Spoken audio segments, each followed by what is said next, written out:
That song, I chose it this morning because a lot of what I'm going to say came about on a walk with Jesus. So before I start, I want to thank Jesus for the opportunity and for talking it through with me on our morning walks and as I put thoughts to paper.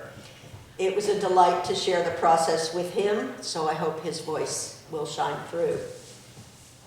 The title of our talk is Thought, Word, and Deed, the spiritual companions on our journey to experience and share God's love to the fullest.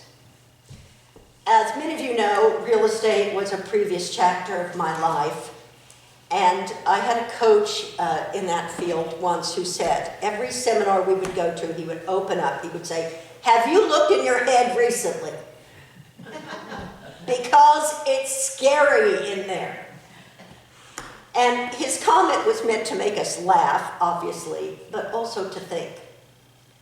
As a coach, he wanted us to take stock in the ways our thoughts were both contributing to growing, but also limiting ourselves in business and in life. And everything begins with a thought. Our thoughts guide every aspect of our lives for our entire lives. Before a word is uttered or any action taken, a thought is experienced. The average person has between 12,000 and 60,000 thoughts per day. That's a lot of brain waves and a lot of energy being generated by our brains. I believe that Jesus is very concerned about that place in our brains where our thoughts form. It comforts me sometimes to think of Jesus as a life coach while we're here on earth. He, more than anyone, knows the dangers of minds that are full of thoughts that are allowed to go unchecked. Jesus doesn't want us to trip ourselves up or others with negative, self-destructive thoughts because he knows, as humans, once the thought is there, it is too easy for destructive words and toxic actions to follow if you're not connected to his love. And many of us have painfully witnessed this. The best thing we can do to safeguard against it is to cultivate and nourish our oneness with God and try to lift others up to do the same. The more we fill our own brains with the sustainable goodness of God, the more it grows and leads to the words and actions needed in the world to bring light and love God so desires for us. The more God is part of those thousands of thoughts per day, the healthier and happier our lives are going to be. As an avid seamstress, my studio room is often covered in threads and small scraps of fabric at the end of the day. And maybe some of you can relate to this. God always gives me the idea that these discarded leftovers that litter the floor represent my discarded thoughts.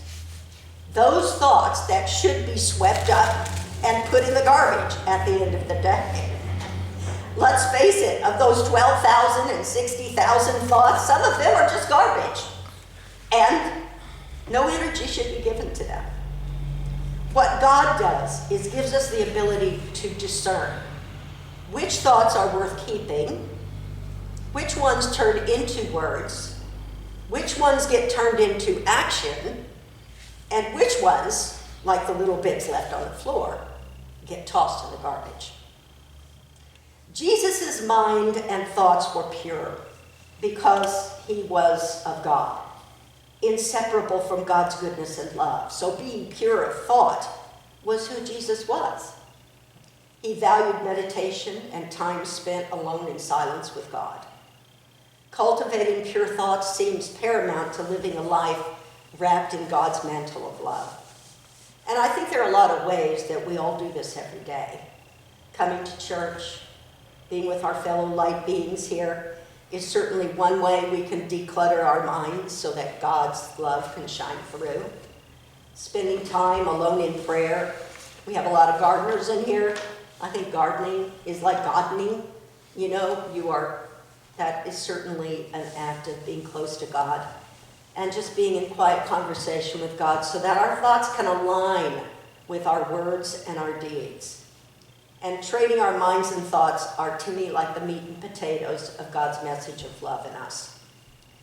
And the idea is that pure thoughts give way to pure words. And we know words are extremely powerful. I would venture to say that nearly everyone here has felt the joy of a kind word.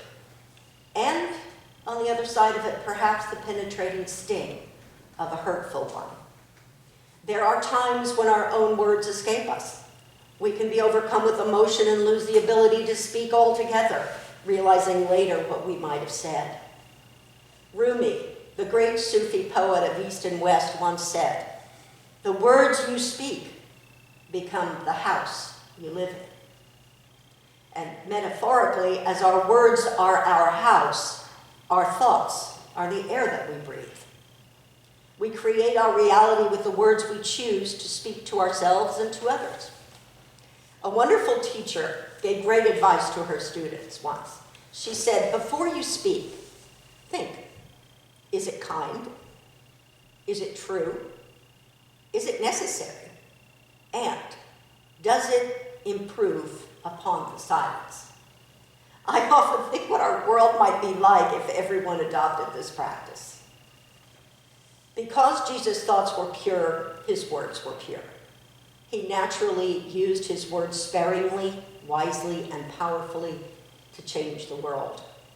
He knew that lasting change would only be realized when his powerful, transformative words were put into powerful, transformative actions. Actions that carried life-altering power and still do today, more than ever, perhaps. 1 John 3:18, Jesus is having a conversation with the Pharisee Nicodemus. And God bless Nicodemus, he's just not getting it. He's just asking all these questions, and he's just not getting it. And if you've ever been a teacher and you're trying to get a concept across to somebody, you're just, Jesus obviously was extremely patient. But it finally, it's like little children. Let us not love, this is how Jesus kind of sums it up to Nicodemus. Let us not love in word and talk, but in deed and in truth. Jesus' mission is to combine powerful thoughts and words into transformative action, and that's not changed. He needs all of us to help in the mission of bringing about a more loving world, one conscious, pure thought at a time.